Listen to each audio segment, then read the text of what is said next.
Hi everybody, we're here in the microbiology teaching laboratory. I'm joined by two of my colleagues from industry, Helen and Lisa, and we're going to tell you about our lives, having worked in hospital and public and private pathology for many years. So we'd like to show you some of the things that we do and also talk to you about some of the things we love about working in microbiology and also what you can expect if you do decide to take on microbiology as a major. Okay, Helen, so how did you start your career? Well, I started as a medical scientist and I was training 3 nights a week at RMIT. Oh, wow. And one morning, in the old days, we used to work 4.5 days a week and do it in the evenings. Yeah. They don't do that anymore, which is probably a little bit easier for the students. But I was working in a public hospital and I later on moved to private, and you actually see different organisms in the lab according to whether you're working in public or in a hospital or in a private pathology. That's true. True. Lisa, how did you start your career? Well, similar to Helen, I started off at RMIT, and at the end of my first year I got a job part-time as a lab assistant, just sorting blood, sorting specimens and sending them off to the right departments. Actually, that's a really good, important point, isn't it? Because you don't actually get the scientist position straight away. I had to make agar plates for 6 months when I started. Yeah, so you can't always just start at the top, you have to start at the bottom. Yep. And then sort of as I finished my degree, I moved into microbiology. So that's my area of interest, and started there. Oh, good. And what kind of places have you worked? I've mainly worked in private pathology. Mainly private? Okay, Helen, what about you? I've worked in children's, Austin, women's, quite a few public hospitals. Wow. And several private pathologies, including one that I started myself. Fantastic. In private pathology, you often have very interesting organisms, but the people are not critically ill. So they're just going to a GP and you get those samples, and mycology is a perfect example.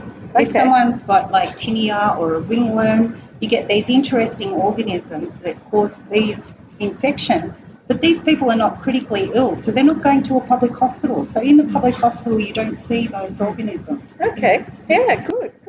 Yeah, I started my career at St. V's, and I was very lucky that I got a job at the Eye and Ear Hospital, and I ended up doing a lot of work in eye disease. And you won't believe the things that infect eyes. Like, I had one child who had a nectarine pip thrown at them, and it cut their cornea, and there were all these mouth organisms inside the eye from that.